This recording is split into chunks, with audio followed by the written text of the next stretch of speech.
Welcome to Have I Got News For You? I'm Miles Jupp. In the news this week, after rubbishing the Rebecca Vardy camp's claim that a mobile phone containing vital evidence was accidentally dropped into the sea, one lawyer in the Wagatha Christie case enjoys a relaxing day off.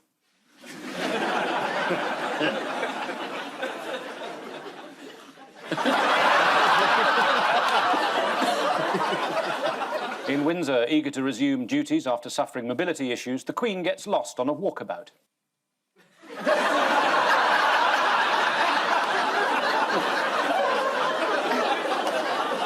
And at a bar in Ibiza, there's suspicion that a man on a bell-ringing holiday may have boarded the wrong coach for his excursion to the local church.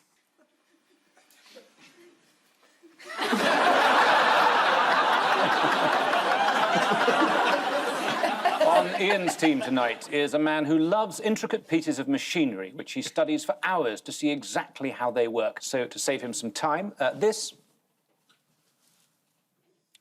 It's literally a bloke pulling a lever. Please welcome James May.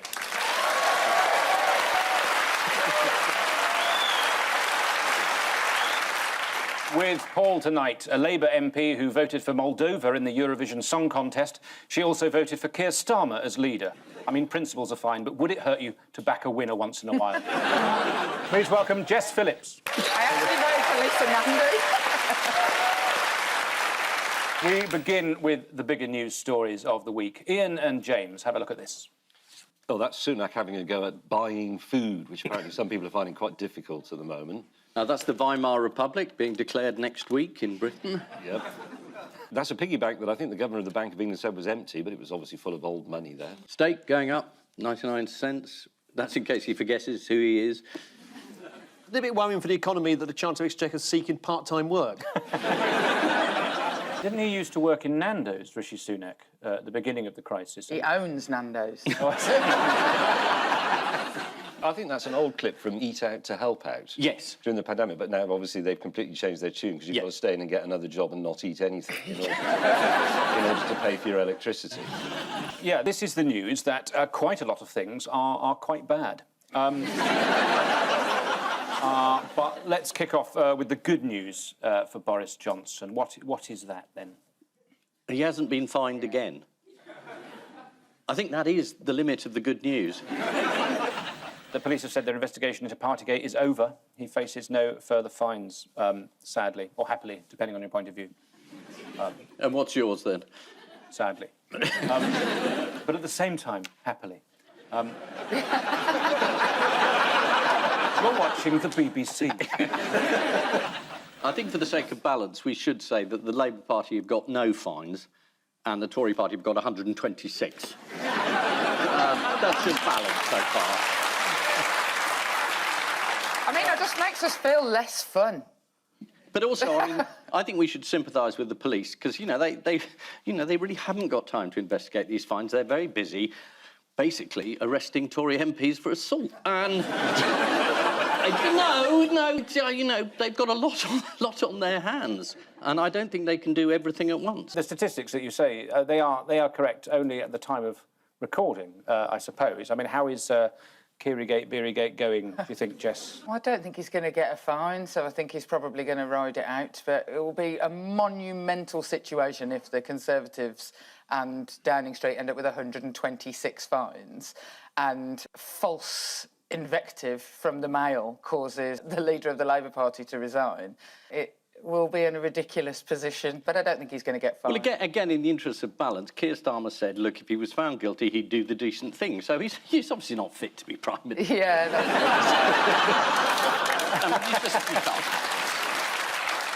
I mean, thank goodness I'm here, or this programme would be pretty bloody left-wing.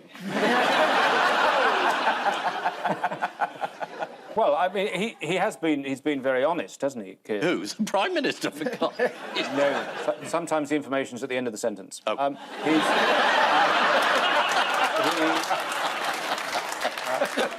I say at a lot of family meals, please wait till Daddy's finished speaking.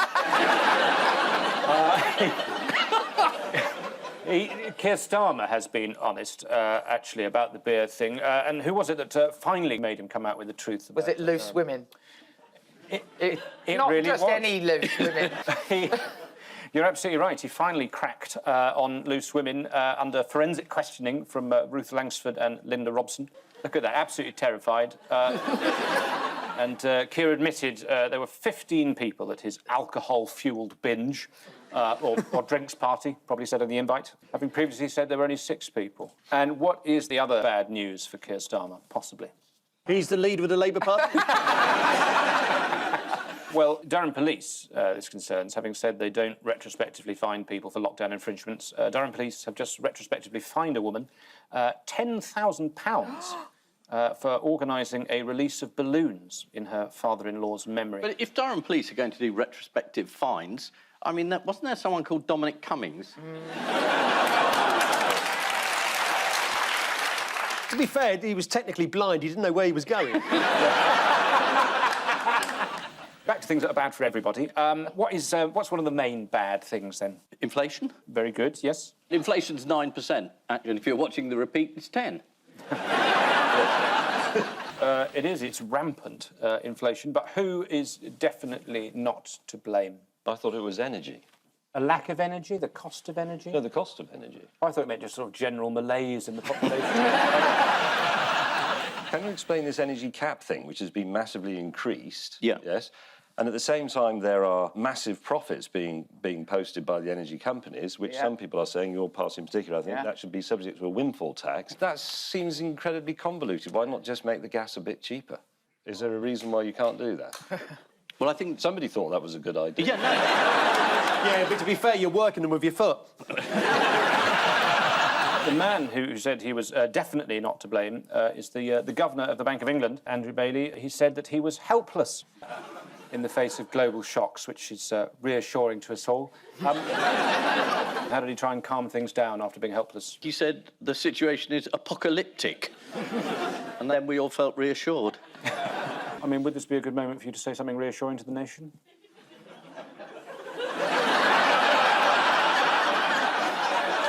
I'm trying really hard.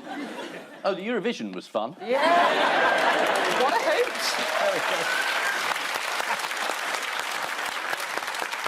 What was the government safeguarding minister Rachel McLean's advice to people who might be struggling? Don't be poor, was her advice. Stop being poor and... Choose your parents very carefully. We can have a look at her advice. Over the long term, we need to have a plan to grow the economy and make sure that people are able to protect themselves better, whether that is by taking on more hours or moving to a better paid job. Well, it's not crazy advice. I mean, that's why I asked if I could host rather than be a panellist.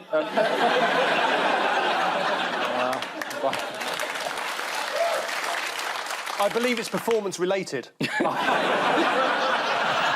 Inflation, then. Inflation is at 9%, the highest it has been since 1982. Old as me. Year of your birth? Yes. It's 40 years old, like me. Well, did everyone else have a good 1982? Your 1982, Paul? I was living in a bedsit, measured 13 feet by 11. You were huge in those days. I was, wasn't I? It's amazing I could get through the front door. What are you, James, 1982? 1982, I was also living in a bedsit. Yeah, I thought I recognised you. You're the bloke who kept stealing my milk. Ian never lived in a bed sit. He's owned a few. Well, if you mean a bed with a sitting room...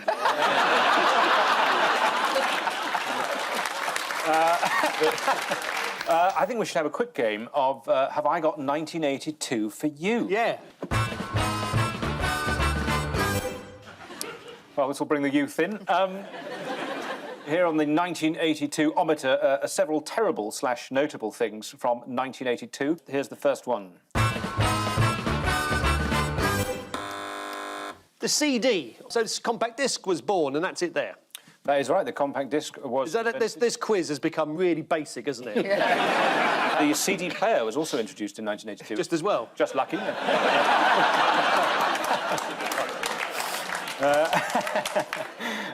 Here is the next one.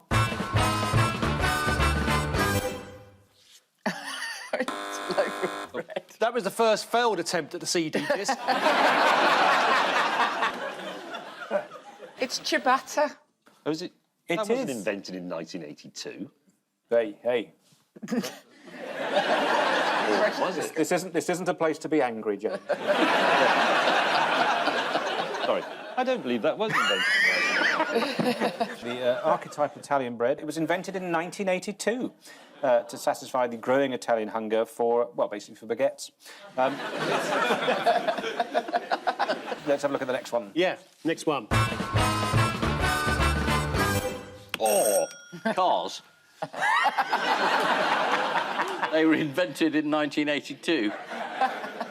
Do you want to build on your captain's answer, perhaps, James? That is, I was about to say an Austin princess, but is it actually the... No, it is a... I should know this, I accept. It's not ciabatta now. But it's the Austin... No. But the thing is, that car was launched in 1975, so that must be... A 7-year-old model? Yes.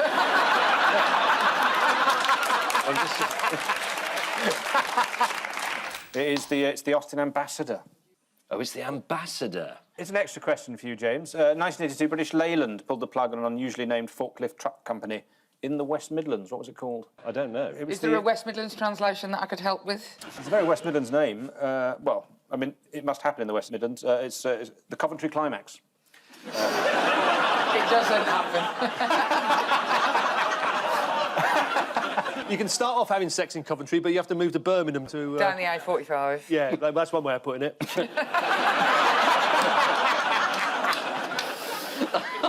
Well, that was fun, wasn't it? It was, yeah. Whatever the opposite of fun is, that was it. Back to the present, if I may. By all means. What's Liz Truss? What's she done wrong now? The Northern Ireland Protocol, I presume, is what Liz Truss has done this week. She said, we will rip it up, and then number 10 said, well, we might not. So we don't know what they're going to do. They can't actually rip it up, though, can they? Because doesn't Article 16 allow for some modifications, which is the ones that they feel like making that stop them looking like fucking idiots for having agreed to it in the first place or something like that? Is that in the wording? Yeah. Yeah. Sorry, I shouldn't have said fucking idiots. I'd forgotten that I was on the BBC. It's different on Amazon. Yeah, but we got an audience here. Yeah. Very good.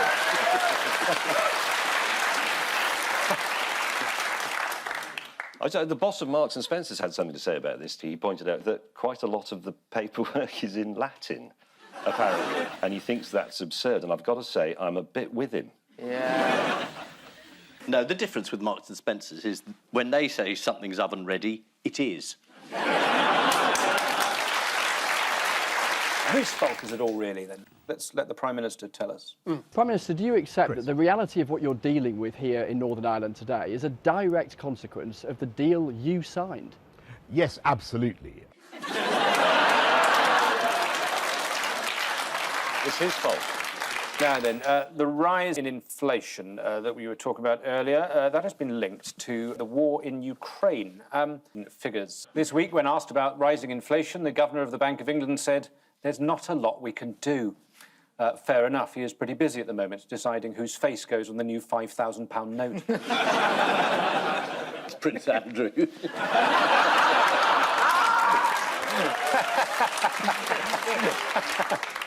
Boris Johnson is threatening to tear up the Northern Ireland Protocol. You know he's out on a limb when even the Daily Telegraph has given up trying to make him look good. Although, to be fair, he was just in the middle of having his prostate examined. Paul and Jess, take a look at this. That's the Queen. Looking cheery. Looking cheery, yeah, very good Queen. And she's opening the Elizabeth line. Prince Charles and Camilla walking down some steps. In Canada. Hello. Yeah, book depository. Gutted. So let's say the Queen's Jubilee celebrations have kicked off. It is. It's about the Queen is out and about again. Charles and Camilla are in Canada. The first televised event of the Platinum Jubilee celebrations has been broadcast, co-hosted, inevitably perhaps, by Alan Titchmarsh and Tom Cruise. One of the highlights was how the Queen reacted when Alan Titchmarsh started speaking. Let's have a look at this lovely moment. For 70 years, there's been one constant heartbeat of this nation, and that heart belongs to Her Majesty the Queen.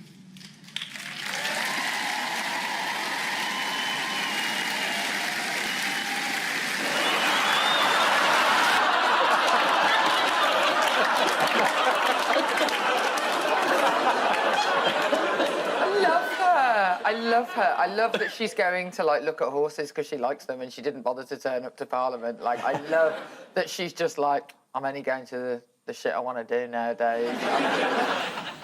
Is a heartbeat constant or is it intermittent? If it was constant, it would be... That would frighten the horses and the corgis, wouldn't it? Here she comes. Hope she's got some hay with her and a bonio. There must have been somebody else, surely. Alan Titchmarsh. Is that the best we can come up with? It wasn't only Alan Titchmarsh. It was Tom Cruise. Tom Cruise, very much the Ant and Dec of their type. What absolutely appalling blunder, this is unforgivable, did ITV make during the broadcast? Oh, the commercials. They got a commercial in for an abdication company. Stage your own palace revolt. Let's have a look. Look at that. Martin Clunes, captioned as Damien Lewis, OBE. I mean, they're not that dissimilar, are they? I suppose it's an understandable mistake. You know, who can forget that classic episode of Men Behaving Badly where Gary gets hanged by the Iranian Revolutionary Guard? Why was Tom Cruise there? What has he got to do with the royal family? Apparently he lives somewhere near there sometimes. Huh? There's a rumour that he's moving to Birmingham. He came to Birmingham and his car got nicked. And I've got to say, the people of Birmingham felt pretty proud.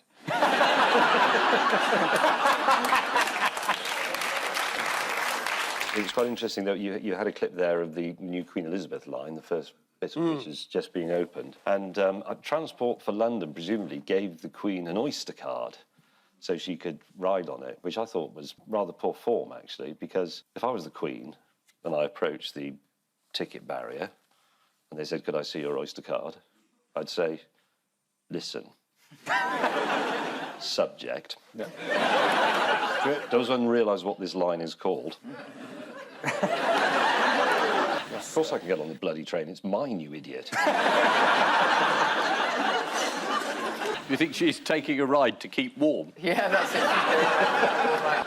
I think we should remind ourselves of a photo that went viral a while ago. It's three members of the Llanelli Railway Goods Shed Trust. They're restoring an old Victorian goods shed, and they bear an uncanny likeness to another trio.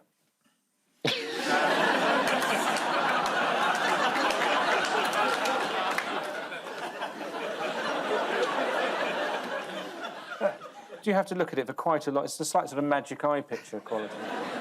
Thank you. It's the most amusing picture in the world.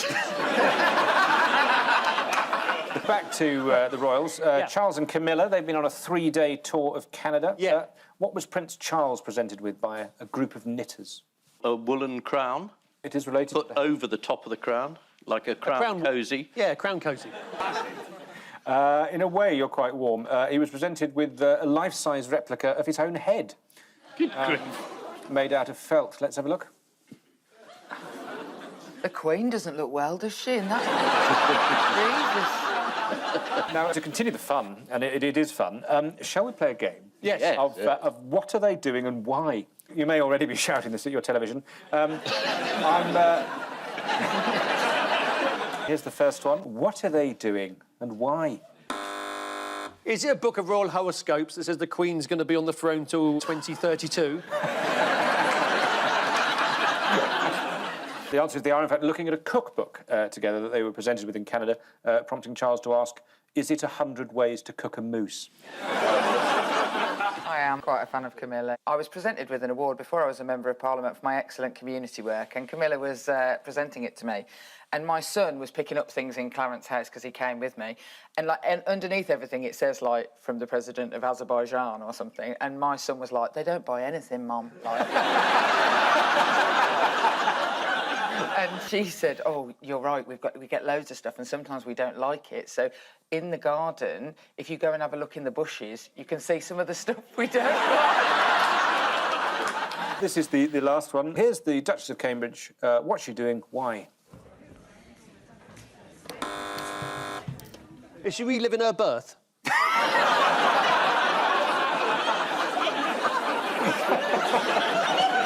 The fact is, I don't know what she's doing or why. Let's turn our thoughts now to Australia's Prime Minister, Scott Morrison. Here he is playing a children's football game in Tasmania.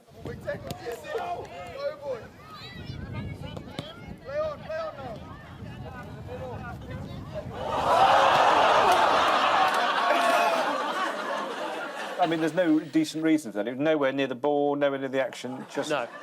It's just mindless aggression. Not what we expect from that nation. This is the grand opening of Her Majesty the Queen's historic Platinum Jubilee celebrations. Over the last few months, the Queen has cut down her workload due to episodic mobility problems. Well, madam, I think we'll let the Department for Work and Pensions decide on that, shall we? One American tourist, Kathy Page from Massachusetts, said, "I didn't expect to see her. That was a wish, a dream, but never a possibility. I came along for the ride and got the ride of my life. We were 10 feet from Her Majesty. She was exactly as I expected, with perfectly coiffed hair. She was perfect. It was a moment I'll never forget. I even made eye contact." The Queen, on the other hand, described the meeting as genuinely chilling.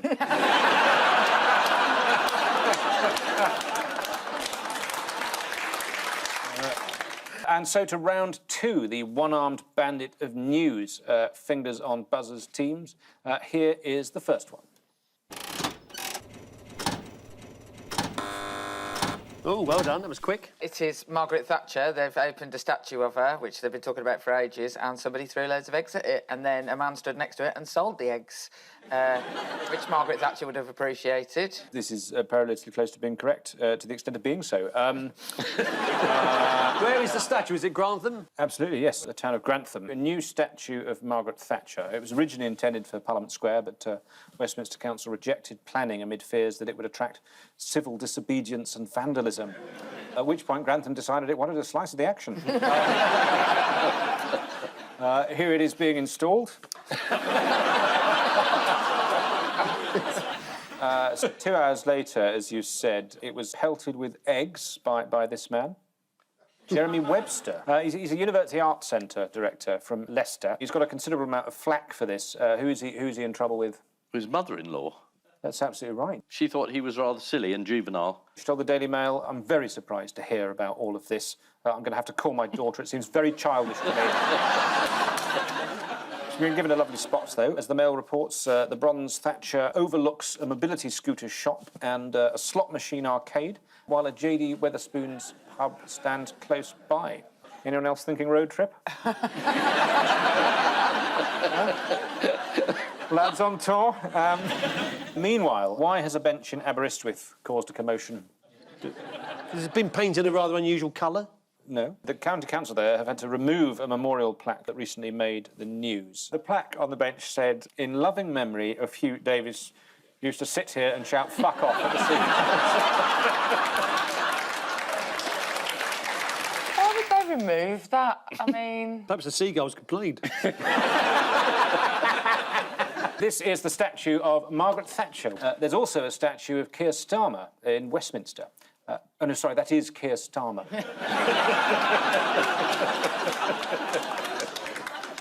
Fingers on buzzers, teams. Here is the next one.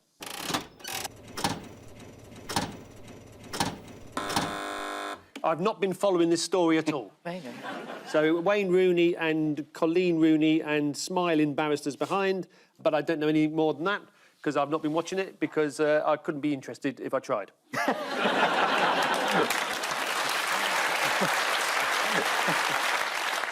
It was a big win for the lawyers. Who's won? Nobody. Oh, the lawyers. It hasn't been decided yet. Yeah. No, I mean, it doesn't really matter, does it? Last day today. One of the pleasures of some libel trials that don't involve oneself is who cares?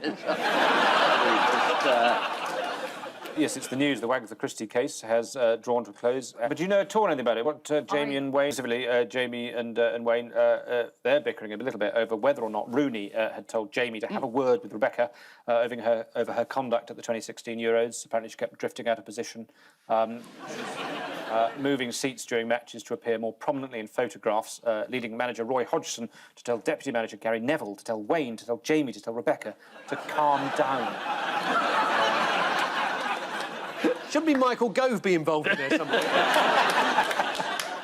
We did, however, discover the name of Wayne's private Instagram account. Do you know what that is? I love grannies. Here's the exchange in court. The lawyer, I believe you have a private Instagram too. Rooney, yes, that's correct. Lawyer, is that Wazaroon08? Rooney, yes. The most depressing thing about that is that there were already 7 other Wazaroons. Also this week, Blackpool's Jake Daniels revealed he was gay, after which many ex-professionals rushed to support him. Rio Ferdinand said, massive respect. Gary Neville said, he's so brave, while Roy Keane added, I don't care, I bet he's still rubbish. Fingers on buzzers, teams.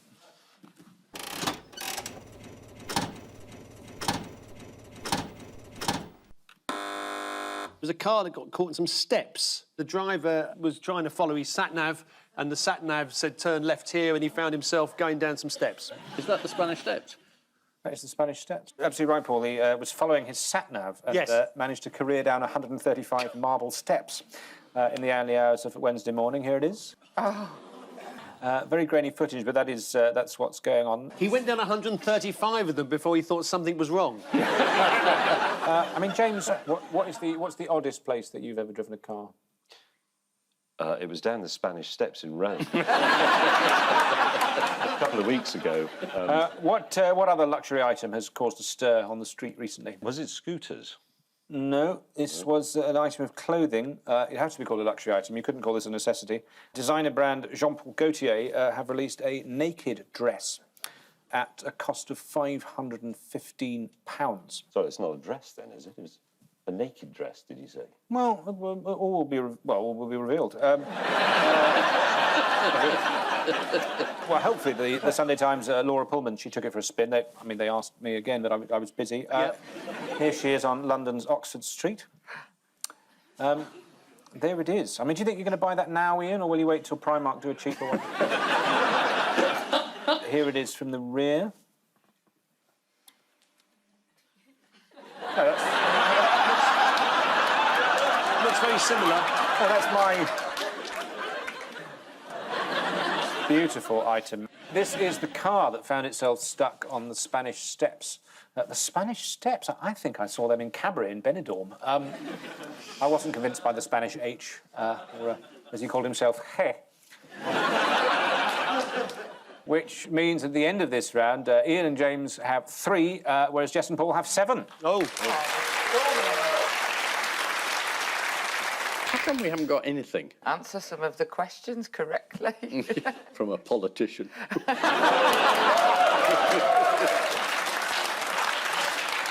I've never been sued for libel. Yeah. Yeah. Never said anything interesting. Paul and James, shall I get us some popcorn? Time now for the odd one out round. Just one between you this week. Mog.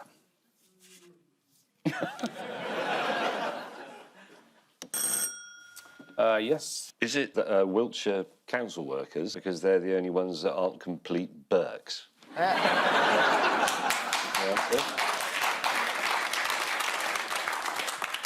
I like your working. It's not. You've not arrived at the right answer, sadly. Is that a giant traffic cone? You've got to give the job to the same bloke and make sure he's had enough pints exactly the same. Otherwise, it wouldn't come out like that. Now, the other person in the round, John Mitten. John Mitten, yeah. John Mad Jack Mitten, to give him his full name. He was the MP for Shrewsbury in 1819. Why was he considered inefficient as a Member of Parliament? He never turned up. He never made any speeches. He never went there. Still true for a lot of people. That's absolutely the case. This week features as its guest publication Keynote, the magazine of the International Morse Code Preservation Society. You can also check out their website, .com. We start with, do Morse code amateurs in the UK have what or what? Is it wives or girlfriends? Yeah. Very unfair. The answer, do Morse code amateurs in the UK have big hands, or are the Morse key knobs too small?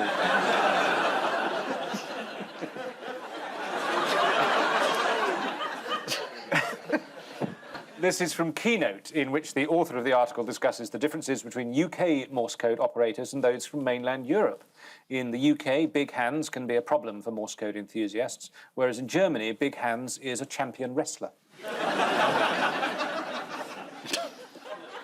Next, calling a man what is harassment, says tribunal. Oh, I saw this. This is bald. Calling a man bald is harassment. Yeah. Sexual harassment. Is it? Yep. Can you allude to it? Could you? I mean, if you don't say bald, can you say, "Are you bald, or is your neck blowing bubble gum"? Can you say that? I think that would definitely end you in a tribunal after... Yeah, but it'd be fun giving evidence, though, wouldn't it? The answer is, calling a man bald is harassment, says tribunal. This is the news that a tribunal has ruled that calling a man bald constitutes harassment. The man in question had worked for the company for 24 years and had an unblemished record. In fact, the only thing more unblemished was his shiny head. Next, to mark the 150th anniversary of the passing of the inventor of Morse code, David will be organising what? A massive rave with Morse code-inspired techno-disco music. I think it's his sock drawer.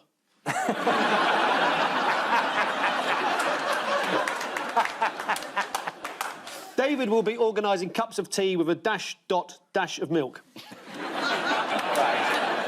To mark the 150th anniversary of the passing of the inventor of Morse code, David will be organising a special discrete activity. The same article talks about a get-together for enthusiasts in 2021, saying everyone was just out to have some fun after being locked down for so long. If only they'd had some way of keeping in touch. Next, Welsh fish and chip shop celebrates Jubilee by what? Creating a queen that looks like a pork pie. Poor David. I mean, he writes a lot of that magazine. David has never forgotten the criticism he was given that his what? Well, what? Is this definitely not from a national newspaper? I think it's a nationally available publication. That his dots and dashes were resembling the tracks led by a one-legged penguin walking in the snow. David has never forgotten the criticism he was given that his dots were too short. This is part of Morse code enthusiast David's harrowing piece in...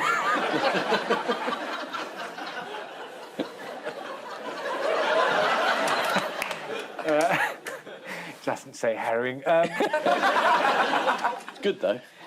This is part of Morse code enthusiast David's harrowing piece, in which he reminisces about his Morse code exam. The article goes on to say there may be people around who could tell some more interesting stories of those times. If there are, for the love of God, please send them in. Next, Girl Guides criticised after handing out badges for what? Is it actually traditional stuff? It is a traditional activity, but not associated with the guides, I would have thought. Carpet beating. Bear baiting. Witch ducking. Witch burning. These are all close, perhaps in another universe. Girl Guides criticised after handing out badges for walking to a nearby chip shop. Girl Guiding St Albans have faced criticism after a father revealed his daughter was issued with this badge for walking to the chip shop and ordering some chips. I think things have changed, certainly since I was a Girl Guide. Finally, Dylan the dog, what in Downing Street Garden? Actually runs the country. Oh, I read this. Gives out Lib Dem leaflets. I'm going to give you the answer. Dylan the dog causes a duck to defecate on MP. In the Downing Street Garden. What did he do, hypnotise it? You all shit on the nearest MP. Prime Minister Boris Johnson's dog Dylan recently scared a duck, which then defecated on the head of Conservative MP Dehenna Davison. Carrie apologised, saying, sorry about that, he's incorrigible, he'll probably be humping your leg in a minute, and the dog is almost as bad.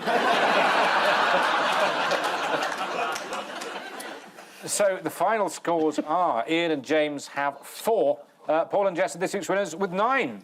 Well done.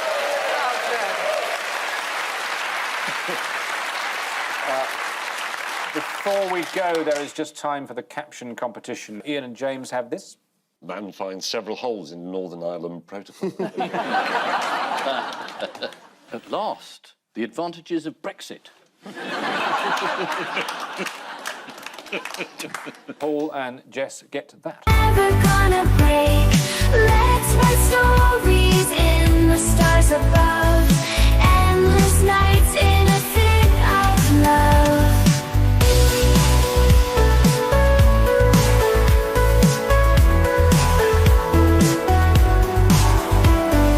Neon lights are shadows weave. By a one-legged penguin walking in the snow. David has never forgotten the criticism he was given that his dots were too short. This is part of Morse code enthusiast David's harrowing piece in...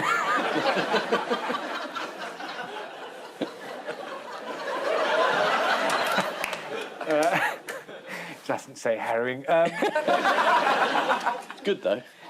This is part of Morse code enthusiast David's harrowing piece in which he reminisces about his Morse code exam. The article goes on to say there may be people around who could tell some more interesting stories of those times. If there are, for the love of God, please send them in. Next, Girl Guides criticised after handing out badges for what? Is it actually traditional stuff? It is a traditional activity, but not associated with the guides, I would have thought. Carpet beating. Bear baiting. Witch ducking. Witch burning. These are all close, perhaps in another universe. Girl Guides criticised after handing out badges for walking to a nearby chip shop. Girl Guiding St Albans have faced criticism after a father revealed his daughter was issued with this badge for walking to the chip shop and ordering some chips. I think things have changed, certainly since I was a Girl Guide. Finally, Dylan the dog, what in Downing Street Garden? Actually runs the country. Oh, I read this. Gives out Lib Dem leaflets. I'm going to give you the answer. Dylan the dog causes a duck to defecate on MP. In the Downing Street Garden. What did he do, hypnotise it? You all shit on the nearest MP. Prime Minister Boris Johnson's dog Dylan recently scared a duck, which then defecated on the head of Conservative MP Henna Davison. Carrie apologised, saying, sorry about that, he's incorrigible. He'll probably be humping your leg in a minute. And the dog is almost as bad. So the final scores are Ian and James have 4. Paul and Jess are this week's winners with 9. Well done.